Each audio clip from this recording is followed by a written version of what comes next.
Hello everyone, welcome on Mohari Devi Tapadia Girls College YouTube channel. This side Pooja Sharma. In this class we will talk about a poem, and the poem name is Ode to Skylark, which is written by P.B. Shelley. This poem completed in 1820 and published in his lyrical drama Prometheus Unbound. And in this poem, the poet P.B. Shelley represent a bird as a spirit. So this is an ode, and as you all know, what is the definition of ode? Ode is a poem which is represent something or someone special. So ode is like a poem which is praising someone or something special. So in this poem, P.B. Shelley praising a bird, which bird is skylark.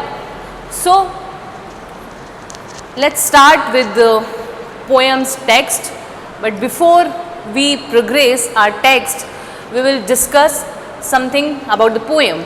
So जो skylark आपके poem है, आपको पता है कि ये एक odd है, और ऑड में क्या होता है, ऑड में किसी भी समवन और समथिंग स्पेशल को प्रेज़ किया जाता है, उसकी क्वालिटीज़ बताई जाती है, मतलब उसको रिप्रेजेंट किया जाता है अलग अलग तरीके से, अलग अलग नाम से, बट उसकी क्वालिटी बताई जाती है घूम फिर के, उसी पे हमारा जो पोएट है वो बात करता है। तो यहाँ जो पी.बी. शेली हमारे ग्रेट रोमांटिक एज के पोएट हैं, जो कि हस्बैंड ऑफ मेरी शेली हैं। मेरी शेली जो है वो एक बहुत बड़ी फेमस गोथिक राइटर है, जिनकी फ्रैंकेनस्टाइन नॉवल है। तो पी.बी. शेली ने यहाँ स्काईलार्क को अलग अलग तरह से रिप्रेजेंट किया है, उसको एज ए स्पिरिट माना है, और उसके बाद ही उन्होंने ये पोएम लिखी। अब इस पोएम का कुछ ये भी है कि एक दिन इवनिंग वॉक पे जो हमारे पी.बी. शेली हैं वो अपनी वाइफ के साथ में वॉक कर रहे थे, मैरी शेली के साथ, और वॉक करते करते उनको कुछ ऐसा आइडिया आया, तो उन्होंने ये पोएम लिखी। इसके बारे में माना जाता है कि ये एक तरह से जो है उनकी जो मेट साथ में थी, तो उसको भी इन्फ्लुएंस इन्होंने माना है कि उसकी वजह से उन्होंने ये जो पोएम है वो लिखी। और दूसरा, ऑब्वियसली ये एक नेचर पोएम तो है ही, क्योंकि इसमें नेचुरल एलिमेंट्स हैं, जैसे स्काईलार्क है वही एक नेचर का वो मिलता है, इसमें एलिमेंट मिलता है, तो ऑब्वियसली एक नेचर पोएम है। और रोमांटिक एज के वैसे भी आपको पता है कि जो राइटर थे वो क्या करते थे, नेचर पोएम पे, नेचर ब्यूटी ज़्यादा अट्रैक्ट करती थी उनको, और नेचर पे पोएम लिखते थे। तो ये भी हमारी एक नेचर पोएम है।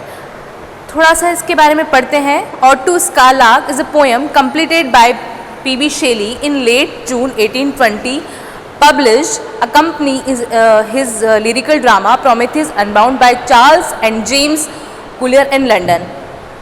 It was inspired by an evening walk. जैसे मैंने बताया था कि ये इंस्पायर है एक इवनिंग वॉक से, जो कि अपनी वाइफ के साथ कर रहे थे। कौन? P.B. शेली, और किसके साथ? मैरी शेली के साथ, जो कि मैंने बताया था कि एक ग्रेट गॉथिक राइटर है, जिनकी बहुत फेमस फ्रैंकेनस्टाइन नॉवल आई थी। सो उनके साथ ये इवनिंग वॉक पे थे। It was inspired by an evening walk in the country near Livorno, Italy, with his wife Mary Shelley, and describes the appearance and song of a skylark they came upon. Mary Shelley described that event that inspired Shelley to write to a skylark. In the spring we spent a week or two near Langhorne. इन्होंने 1 या 2 week जो है उस Langhorne, जो particular Italy में जो जगह है, वहाँ इन्होंने स्पेंड किए, दोनों हस्बैंड वाइफ ने। और ऐसा माना जाता है कि कहीं ना कहीं इस पोएम को लिखने के लिए इनकी वाइफ का इन पे बहुत ज़्यादा इन्फ्लुएंस रहा। देन क्या बात कर रहे हैं, it was on a beautiful summer evening, एक समर इवनिंग थी, while wandering among the lanes whose marshal heads were the balls of the fire flies that we heard the calling of the skylark.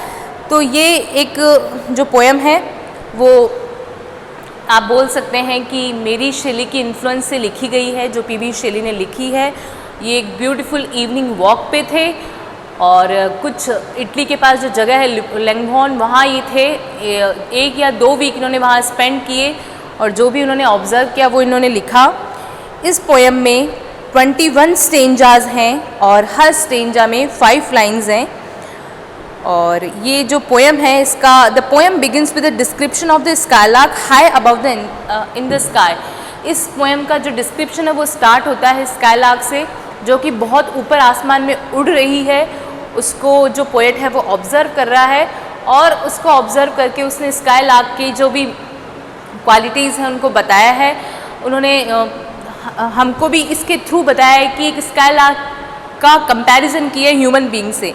The poem begins with a description of the skylark high above in the sky. The bird is characterized as a spirit. Its song is described as unpremeditated art. The skylark is able to sing while its accent overhead. Its flight is compared to a cloud of fire. इसकी flight को, इसकी उड़ान को compare किया गया cloud of fire से। It soars across the descending sun like an unbodied joy. It flies in the purple evening like a star of heaven. It cannot be seen, but its song can be distinctly heard. अब हम थोड़ा सा इस poem के जो है text पे जाने से पहले और थोड़ा सा इसके बारे में देख लेते हैं कि इस पोएम में जो है एग्जैक्टली क्या बात कर रहे हैं हमारे जो पी.बी. शेली इसके राइटर हैं। देखो, the poem to skylark can be divided into 4 parts for purpose of analysis for a clear understanding of the poem. It contains the first 6 stanzas. The poet praise a tribute to the skylark. एक तरह से वो tribute, एक तरह से वो जो बोल सकते हैं श्रद्धांजलि प्रस्तुत कर रहा है किसको, स्काईलार्क को। It describe its various characteristics and flights in different parts of the poem. It is singing while soaring. इन्होंने जो है स्काईलार्क को, मैंने बताया था स्टार्टिंग में ही कि अलग अलग जगह से, अलग अलग चीज़ों से रिप्रेजेंट किया है और वो क्या कर रहे हैं, उसकी फ़्लाइट को, उसकी जो क्वालिटी है उसको अलग अलग तरह से डिफ़ाइन कर रहे हैं और हमें बता रहे हैं इस पोएम में। ठीक है, फर्स्ट स्टेंजा में बात करते हैं ये कि एक हैप्पी स्काईलार्क है, उसका वेलकम कर रहे हैं स्काईलार्क का, उसको बोल रहे हैं कि ओ हैप्पी स्काईलार्क, तेरा स्वागत है, I welcome you. You are not a bird, you were never born one. तुम एक बर्ड नहीं हो, तुम तो एक, मैंने बताया कि ये एज ए स्पिरिट मानते हैं इसको, एक आत्मा मानते हैं, तो वो उसका वेलकम कर रहे हैं। You are a spirit who from a great height in the sky power forth your